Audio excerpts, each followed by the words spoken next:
because, I mean, otherwise there would be so many people believing in him. Well, I don't read my Bible because I don't think there's a lot of help in it, really. And I don't go to church unless I feel sad, in which case I do. God's with us everywhere. When I look at the sky, look at that sky going on to infinity. Something far beyond me or any human being. Yes. A lot of gas, I think, is up there at the moment. Apart from the gas, I think there are... It says in the Bible that he knows all the stars by name. That speaks to me of God's great power and his great glory. And when I look at the small, intricate things of nature, it speaks to me of how God has taken care of even the smallest manifestations of creation.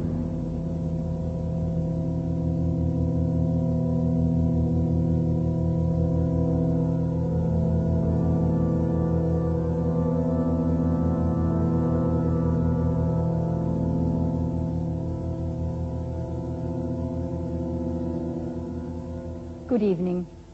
Well, are we small manifestations of God's creation, as the man on the film said, or purely products of chance, who for their own comfort have invented the idea of God? To put it another way, did God create man or man create God? It's a choice everybody's got to make.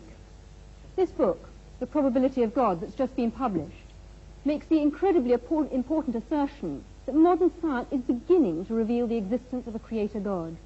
Its author, Hugh Montefiore, the Bishop of Birmingham, is with us here tonight. And next to him, we have Paul Davis, who's the Professor of Theoretical Physics at the University of Newcastle. And then on my left, I'm joined by Professor Sir Freddie Eyre, philosopher and logician, and well known to all of us. And on my far left, Professor Sir Herman Bondi, Master of Churchill College, Cambridge, a renowned scientist and President of the British Humanist Association. We have with us as well a very distinguished audience, and we shall doubtless be hearing from them later on in the programme. But is a discussion on the nature and existence of God relevant today? We've already heard some of your comments, which we recorded when we took a stroll outside St. Paul's Cathedral. To our surprise, we found most people rather interested in the idea of God. What's your God like? Someone I can talk to when I'm feeling on my own, I suppose. The way he's normally portrayed is as an individual, something in man's own image, and I don't believe that at all. I think it's got a lot of value for a lot of people, especially for lonely people and old people, probably. And for you too? He's my sort of reserve when I'm on my own. He's big, he's got a beard and long hair. Black long hair and a black beard. I don't think he's like a person, but he's just a voice. I think he's great, and he just helps you. And then in the night, sometimes in the dark, you feel so scared. But then when you think of God, you don't feel scared anymore. He's tall with a beard, and he's just a great man. So he looks a bit like you in some ways. I do believe there is something that well, not exactly makes decisions for us, but knows more than we do. Do you believe in a God?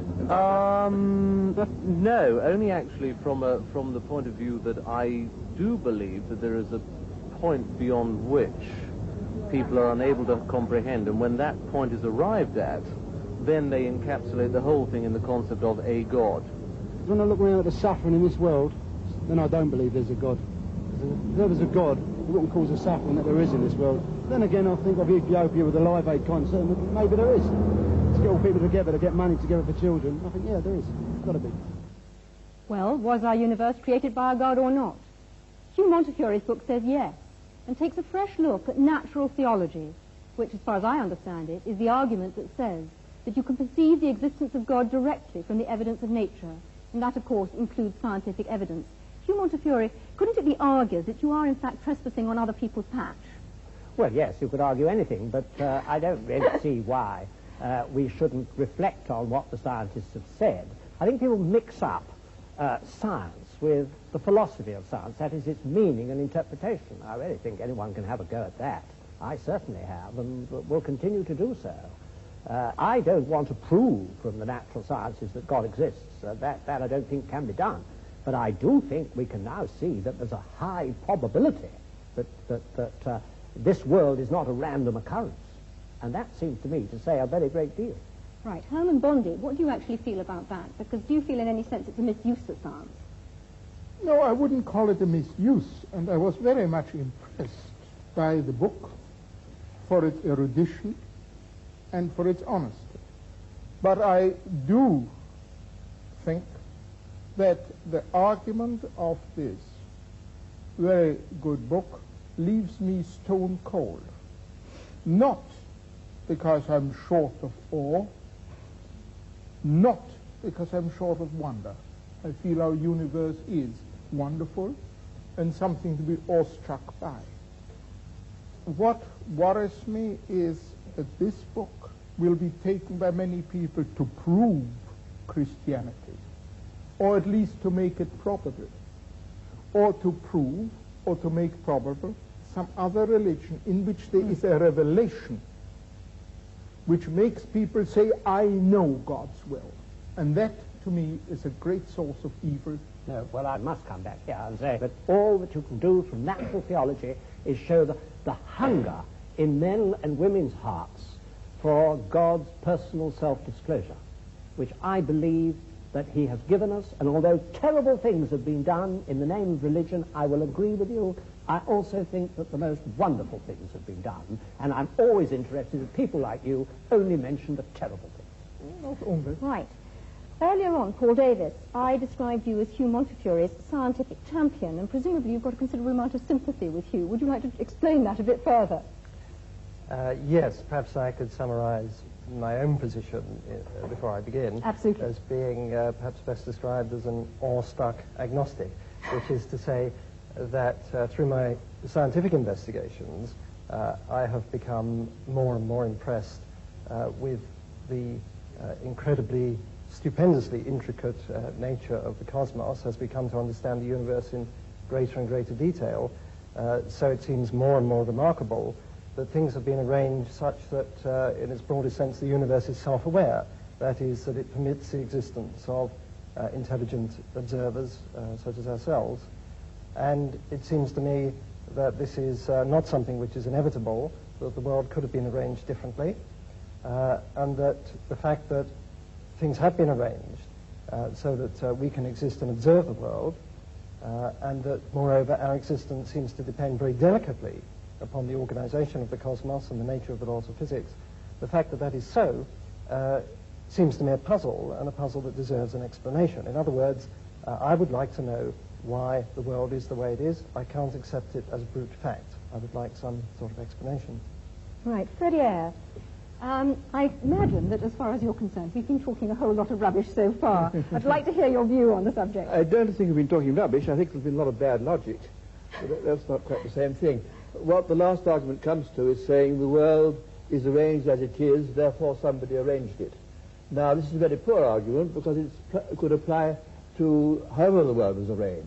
I mean, all that you have said, and all that I'm afraid the Bishop has said in the book, which I also admired very much. I thought it was a very honest book and a very erudite book, I'm ready to say so. Nevertheless, all he was saying was, there are these causes, there are these effects, and had the causes been different, the effects would have been different. Nobody's going to dispute this. What is totally lacking is any justification for the assumption that the world as it is was designed, and had the world been different, it would not have been designed. And in fact, saying it's all designed by God is not an explanation of anything at all. You're just saying, here I give up, but because, and in fact, President Davis has admitted this, so science goes no further, therefore we're going to bring old Noble Daddy to make us all feel cheerful. That won't do. The reason why I'm interested in the natural sciences here is that so often you hear people saying the natural sciences have disproved God, or there's no reasonable basis for believing in God. I'm afraid Freddie Eyre's backing a loser here. I mean, it could just be a brute fact that human beings have evolved with their amazing capacities for relationship and for their experience of God is phony. It could just be true. It could be true that our intimations of morality have no ultimate sanction, that our experience of what is true and good and beautiful isn't a window into reality. But the simplest explanation of the lot, the simplest explanation in logic, is that there is a creator. Right. there are many other ways of looking for God other than science, and some might actually say better ways. And most of the world's religions believe that God takes steps to reveal himself and reveal the world to us. And I'd like very much to hear from Mahur Krishnamurti, who is a Hindu who is actually sitting in the audience here tonight. The Hinduism says very clearly, as far as the creation is concerned, it's not just God created the world and just left to itself. God himself became the beings, and the Hinduism strongly believes in God who creates, protects, and ultimately he dissolves. This is the belief of God, and the Hindus worship him with form and without form. The nature is the other face of God, and the Hindu strongly tries to describe the indescribable by worshipping him by various images. Can I go to Ahmad Deidat to talk about the role of revelation? You see, the Muslim believes that God Almighty, he reveals his messages in word form. And in that word form, this book, the Holy Quran, was revealed through the Holy Prophet Muhammad during the 23 years of his prophetic life. And it deals with these problems more directly instead of guessing. And God Almighty, he reasons with his creation by asking him questions. He said, now, how can you not believe in God? How can you not believe in him, seeing that you were non-existent and he brought you into being? And he will cause you to die, and he will bring you back to life again, and to him will be your return. So how can you not? In other words, the way you have been computerized, is the way the Creator made you, you would naturally deflect towards God as the magnetic needle does towards north. Can I just ask you whether your God is the same God as Hugh Montefiore's, the bishop's? It is the same God, except that in our concepts we differ. You see, the Archbishop, ultimately he will come to making Jesus Christ as God, a God incarnate. Now, the Muslim says, no, God is God and man is man. Right, can I move on now? Philip Eden, as a Buddhist, what in fact do you feel about this? Because your concept of God is quite different. Yes, well, as far as Buddhism is concerned, there is rather a different approach.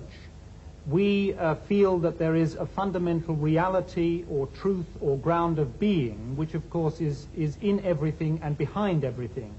I think that many of the followers of theistic religions tend to believe that God is out there somewhere in the cosmos, and that it's necessary for human beings to try and somehow establish a relationship with him. As far as the Buddhist is concerned, that reality is everywhere and in everything, so that the task of the individual is to understand that reality in himself. And that is the methods that are developed in Buddhism to help somebody to come to that realization. We feel that the problem with a creator is that inevitably one must then ask the question, who created the creator? And that, of course, is endless. You can go on and on doing that. So somewhere you have to start with the first cause, and surely the first cause is the universe itself. Man is one way in which the universe experiences itself. But your God is obviously very different then from Hugh Montefiore's God. There's a point that Herman Bondi raised about, you know, the fact that many terrible things have been done in the name of religion, and I think it's perhaps important to point out that probably the reason for this is that people for a long time, I think particularly in the West, have had this concept, you know, I'm here and the truth is over there somewhere, and there is a narrow path that leads to that truth. If you have that concept, which I sort of think of as a fan-like concept, then inevitably, if you believe that you have found the right path, all the other paths are wrong, and your task is to force everyone onto that narrow path. Surely it would be so much better if we had this concept of the truth being, as it were, at the center of a circle. We are somewhere on that circumference, and there are many different paths that lead into that truth. And the thing for us to realize, I think, is that the particular path that we choose is very much a personal thing. And it depends on many different factors. It probably depends on the person that we have met that may have explained that path to us, and various experiences we've had. If only we realize, all right, this path for me is the right one at this particular time, but that does not invalidate the other paths. But are you saying, therefore, that there's only one truth, that we only have one truth that we can actually listen to and experience? There can only be one truth with a capital T, one reality. And I think the point is that all the great religions have been trying inadequately in their own way to point man towards that truth. But for heaven's sake, don't let's have this idea that there is only this one wretched, narrow path and that all the others are wrong. All right, can I move the discussion on and say that we've dealt to some extent with Revelation, but other people who are believers, and Hugh Montefiore has, if you like, supporters who don't only argue from design, would say that it's much more about experience and not about either design or revelation at all. I hope he wouldn't. And the experience, not Hugh Montefiore, other people would. And the experience is God showing himself to us or us feeling him. And Eric Dell, you're an evangelist in the Church of England. Would you argue with that? I think I would a bit, yes. Because I do believe that you cannot prove God scientifically. Science can only deal with the material of this current universe. God is necessarily not of this universe. He's superior and outside of it. So, consequently, you can't prove him scientifically or disprove him. But, of course, you want to go much further than that. If there's a God who made me, I want to know who he is. I want to know what he's like. And, of course, we Christians believe that he's actually done that, said it for us in the person of Christ. And we also believe that he's alive today and we can know him. So that's what we're here to say, and that anybody can actually say, go beyond just the evidence, whether it's for or against, and say, God, if you're really there, I want to know you because I'm prepared to know the truth, whatever it costs me. Right. Hugh Montefiore. I do actually think that religious experience is a very important pointer. And in my book, I say it's the convergence of, as I see it, science showing us we're not just random products, probably not just random products, and conscience, and experience. I mean, why is it that between 30 and 60% of people, even in this secular country, lay claim to some form of religious experience? Pretty out. And one point I'm continually making is that the postulation of God explains nothing whatsoever, because it is consistent with anything that happens. And, of course, it's consistent with people having religious experience, I mean, or not having it, or because it's consistent with people who say consciousness is implanted. I mean, equally well you can say that sadism is implanted. I mean, whatever is, but you've got to explain in some way that it would have been otherwise if there had not been a creator. And this is what is totally missing, any kind of rational argument. Right. I actually wanted to bring up just something of the evidence that is within human experience of just the sheer business of significance. When I say to my wife, I love you, I mean something.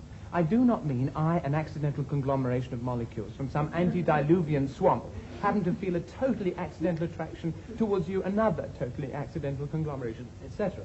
I mean I love you. And if you say to me, but you're just an accident happening to another accident, something inside me says, that's not right. Now, that's not good scientific evidence, but it's human evidence. And I don't honestly think you can ignore it. It's part of humanity. And in the end, what it means is, I mean something because there is a meaning, and there's a meaner.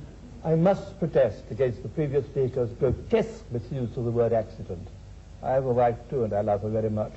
When I say that I love her, I don't accident. I don't believe that she came into the world uncaused any more than that I did. Or my love doesn't have a cause, psychological cause. This levity in using these words shocks me. But Freddie, you do think that both you and your wife are the product of an ultimately meaningless process, don't you? If you mean that I don't think that our existence was planned by some supernatural being, yes. No, but meaningless. I do not accept the word meaningless. I do not think that my love for her is meaningless. I think my love for her has a very great deal of meaning. It's very intense. Has meaning for you, and for her, ultimate meaning. I don't know what ultimate meaning means here. So I'm going to move on because, in fact, we've gone slightly off part of our subject and we haven't looked at other ways of experiencing God. Many people say that there is a different way, a much quieter way of experiencing God. Can we ask Sister Martina Hayden? I mean, I've listened with great interest to the arguments, and I couldn't help looking back over my own life. I mean, I found myself a Catholic, born in Catholic Ireland. I thought there was nothing else in the world. And my journey has been about finding out all the different aspects of the truth. And I went through all the phases of trying to prove the existence of God, from arguments and learning about the first cause, uncaused, and it left me as cold as ice. It just didn't do anything for me as a person. And I think in these last years it has been much more about looking for God within the design of my life, actually seeing design in my life, how somehow I am being led. I mean, even the fact that I join an order which is dedicated to searching for truth is not, to me, an accident. And I hear all the different truths, and I'm really excited about what's happening in science, because I can see that that really is, there's a convergence of truth, and there's so much more humility. I'm not saying I'm humble, as they say, if you say you are, you aren't. But I'm saying that scientists, theologians, people in general are much more humble than they were, say, 20 years ago. I mean, I was locked in combat with Freddie Eyre 20 years ago or so about conscience. I wouldn't argue that way now. I don't want to. I can't match his mind, and I don't think the mind can actually say it all. I find myself going to my heart about religion, and I just discover more evil in myself and more good as I go along. And the revelation of Christ in Christianity helps me there immensely, because I find that Christ didn't talk theological argument or logical argument. He didn't use any of those. He talked about the lilies of the field. He said the kingdom of heaven is like, that's a simile. So for me, God is revealing himself in me, in everybody. You know, I felt really close to the Buddhist gentleman who was speaking over there. I really felt I can relate to that too. I can look into the heart of a rose and it speaks to me. I can also look into the Bible and it speaks to me. Professor Eyre, are you going to say that that's not a valid experience and that that's not a valid argument? I think it's not an argument at all. It is a very moving and personal position, which I think is the last one to criticize. Right. Well, this debate hasn't included one essential element, and that's looking at the alternative choice that belief in God is totally man-made. Hans Isaac, how do you view that? Well, as an atheist, of course, I can't believe that God created man. I think my Well, parents you had not. something to do with it. I have a distinct feeling that we're taking too provincial a view of the terms God and religion. We think of it in terms of dear old Pink Church of England. But of course that is only one very small aspect of religion. Both Torquemada and St. Francis of Assisi were religious and had an image of God, but they were very different images of God, one from the other. The Ayatollah Khomeini and Bishop Montefiore, I'm sure, have quite different gods in mind when they think about religion. Even the Jehovah of the Old Testament is very different to the kind of God that the bishop is talking about. So I think it's very important to realize that if man creates God in his image, as I'm sure he does, he has many different needs and consequently creates many different types of God. Can you define that a bit more closely? What are you actually saying? I mean, I can see Hugh Montefiore blenching, but can you actually simplify that a little for our audience? Well, if your personality is warlike, wants to proselytize, is aggressive and so on, then you go for the kind of God that the Quran portrays, which wants to proselytize the world and is warlike and so on. If you are peace-loving, you want to have an assurance of a future life and so on, and happiness, then perhaps you adopt the kind of God portrayed by the Ahmed, Church of Deidat, England. would you agree with that? I don't, ma'am. You see, I don't think that our brother has read the Quran. You see, there are 99 attributes of God, and out of that, this one that you are talking about is non-existent in this book. Can I ask you a question? Are you saying then that the Muslim God is actually a peace-loving God who wants peace in the world? Yes. Yes. And he tells us that if somebody wars against you, you have a right to fight back, unlike turning the other cheek. What about the concept of the holy war, the jihad? Yes, that is a struggle for righteousness. For example, Britain, when she was under attack by Hitler, what you did was jihad. And we take our hat to you, to Winston Churchill, for, putting the spirit into your people. Now that is what is a defensive war. And you had to retaliate.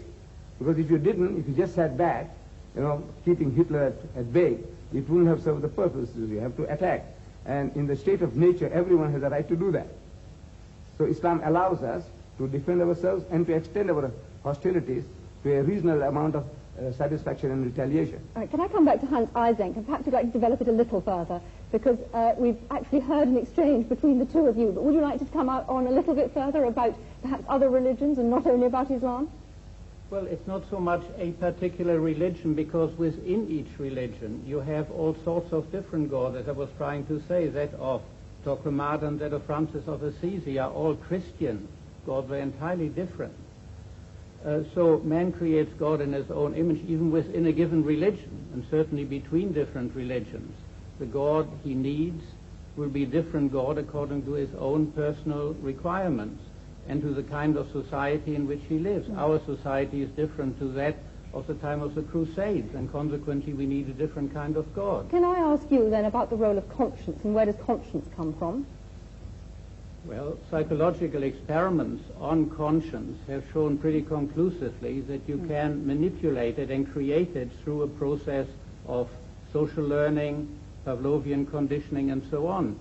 It is something that is acquired through social influences, although there is also a strong genetic factor in it. In other words, altruism, the tendency to do good to others, is certainly, to some extent at least, genetically controlled, in the sense that if you look at identical and fraternal twins, there's a much higher correlation within the identical than within the fraternal groups. And the same is true of religion. I think that's a very important point, Professor that religious beliefs are in fact genetically controlled. Professor Eyre, where do you think conscience comes from? I entirely agree with the last speaker. I have no quarrel with that at all. Anybody in the general audience? Yes, in the front row. I'd like to throw out a definition that might be helpful to some people of the difference between religion and Christianity, because there's a distinct difference. Religion is largely man, by his own efforts, some of which have been demonstrated tonight, in terms of mental gymnastics, trying to get to God and looking at the most powerful thing, like the sun, and bowing to that. Christianity is God coming for man. And I was interested in Herman Bondi's remark that he's an anti-revelationist. If there's a God at all, there's no way we can know anything about him by guesswork, only that he should reveal himself to us, which he did in the person of Jesus Christ and became human. Okay, but where does conscience come from? Conscience is given to us by God, and we are in the process of numbing it and pushing it down to suit our own purposes and interests, which is called selfishness. Other people in the audience, where does where does the conscience, where's the idea of conscience come from? Yes. I would say the conscience comes from the human soul. It's the human soul speaking out and crying out for release. Okay, it's not just fear. Do you not think that it's an animal fear, a fear of being found out? Yes, Daniel Rubenstein. I tend to think it's a sort of fear of alienation, really, being cut off from the rest of the community. And I think perhaps that, for instance, that Live Aid event demonstrated a huge sense of community. Everybody wanting to join yes, in. Herman Bondi, would you share that? Well, I certainly feel that we are basically herd animals, and that all herd animals must have feelings like conscience. Hugh Monster, what do you feel? Well, I don't think conscience is to be equated with either wish fulfillment or going with the herd, because my conscience often forces me to stand out from the herd. I think it is the God-given means by which I have to act responsibly.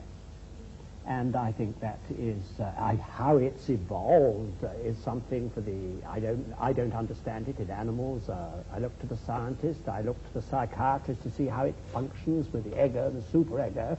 I'm not talking about that. I'm talking about what it actually is. I think it's the God-given faculty by which we can behave responsibly, and it's not to be equated with things like utility or welfare or wish fulfillment or anything like that. I must protest against this assumption certain passages are God-given as opposed to others. I disagreed, for example, with the musician when he talked about love. Indeed, I mean, love is a human emotion, but there's no particular reason to single that out as pointing to the existence of a supernatural being any more than the other human emotion. I mean, all human emotions are to be accounted for in the same sort of terms, in the kind of terms Professor Ising or one of his colleagues would account for them. And just to single out love is quite arbitrary. I mean, the assumption is that we are naturally egotistic, predatory, and so on, and that only because of some supernatural agency do we behave decently to one another. This is absolutely contrary to the facts. We have, in fact, as even David Hume pointed out, principle of sympathy, innate principle of sympathy, as well as an innate principle of egoism. And one no more needs a divine explanation than the other. William Houghton. Look, let's get this straight. There is no reason on earth why we shouldn't go around acting like perfect pigs to all and sundry. There is no big Monty Python foot poised to come and squash us if we act badly. Yet, a lot of us do act well towards our fellow man. But why should we not? That was just the point that I was making. I was just protesting against your assumption that it's somehow natural for us to want to be decent to one another and unnatural to be decent to one another. What possible ground have you for that assumption? In this world today, my experience is that it strikes me that more people are being unreasonable to each other than are being reasonable. Well, in that case, you should be Manichaean and believe in the devil. If you're taking your deity as accounting for human attitudes, that's the way you should go. Well, totally illogical. But Professor Eyre, all other species are selfish, basically, aren't they? No. By no means. By no means. Go ahead. Herman Bondi. But I wasn't saying that our being herd animals means that everybody has to move with the herd. What I do mean to say is that we are not solitary beings. We've got to have the faculty, as other animals live together, to get on in some fashion with each other. Tina Mehta. You just mentioned the devil with great aplomb. But the devil's best trick is to make man believe he does not exist. And I think that's what the problem is, that, we are in a state of chaos suddenly instead of harmony. And it is the state of harmony that we are trying to create in this world, and not distort the minds of children by showing them violence and explaining that violence is necessary to bring about harmony. Mahula Krishnamurti. I agree. Hinduism clearly says, what is God? Answer to our dear friend's question. God is truth, God is love, and God is good. Whatever name you call, it is God. Why allergy to the name God? Love, beauty is God. So you don't actually feel that he's supernatural, that God is supernatural. Hugh Montefiore, what do you feel about that? Well, I do think that God discloses himself in the smallest particle of matter, and in our human relationships, and in love is to me a window into God. But I do think that he has supernaturally disclosed himself to us. That's why I'm a Christian, because I believe that he has been incarnate, as you said. That's what Christians believe. I believe God was incarnate and suffered the worst that people could do to him. And this is, to me, the only way I can see my way through the problem of evil. Can I just remind people, and perhaps Hugh Montefiore in particular, of Einstein's concept of God, which was, yes, God who made the universe in wonderful ways, but had not the slightest interest in us human beings, and was a totally impersonal thing that couldn't possibly care for our prayers. I want to talk to a psychologist next, Leslie Francis. I would like to go back to the question you keep asking. Did God create man, or did man create God?